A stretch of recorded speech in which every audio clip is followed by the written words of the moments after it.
He kōna I purangi tēnei nā te reo irirangi o Aotearoa.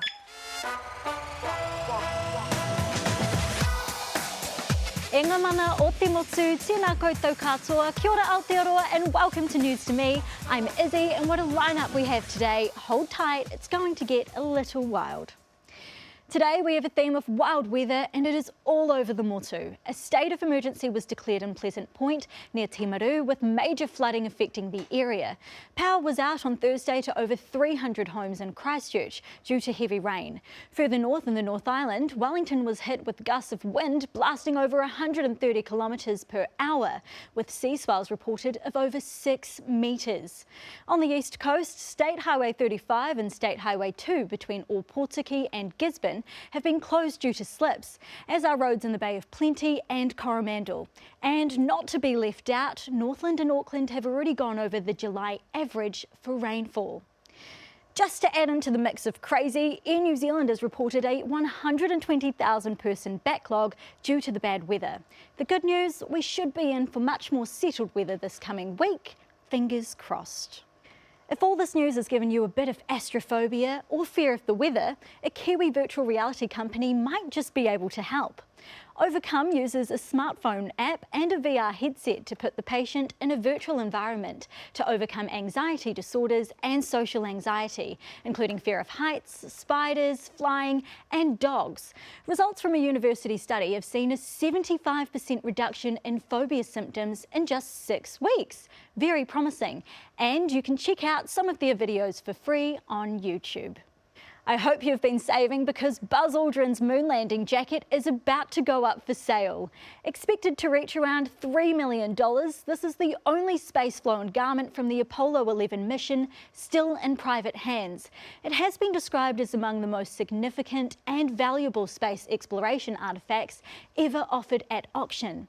Here's a fun fact, almost all of the pictures from the mission are of Buzz Aldrin, as Neil Armstrong, the first person to step foot on the moon, was the mission photographer.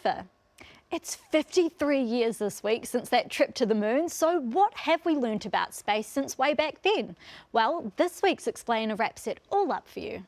Do you look to the night sky and wonder, how vast is outer space? The endless possibilities of that space up above is constantly intriguing. Science has taught us that planet Earth is one of 8 planets in our solar system, but as far as we know, space is limitless and endless. Here are some cool facts. The closest markers from planet Earth are actually not that far away. Hey! The Kármán line is considered to be the point between Earth's atmosphere and outer space and is 100 k's away from the surface. Meaning that if you were travelling 100 k's on an open motorway, that distance would only take you 1 hour to reach. Wow! And to reach the moon at that speed, it would only take another 160 days. Travelling to the sun would take a lot longer, 62,340 days longer to be precise. Whoa, that is a long way away. Hey Bot, how long would it take to drive to the most distant planet in our solar system? Well, driving in a straight line at 100 k's an hour, it would take over 51,000 years to reach Neptune. Okay, so space is ginormous.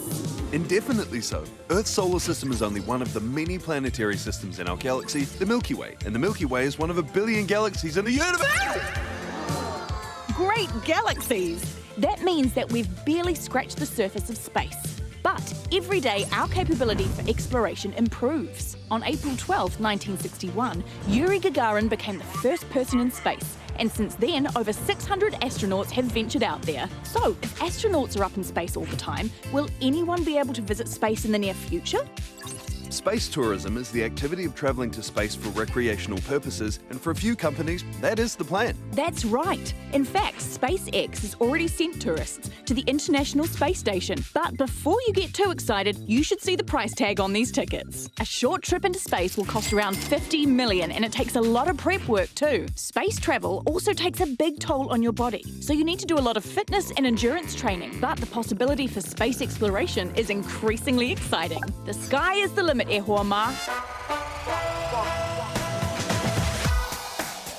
I'm Evie York, and this episode was made by TVNZ and RNZ and is public interest journalism funded through New Zealand On Air. You or your parents can follow the podcast on Apple Podcasts, Spotify, iHeart, or just about any podcast app.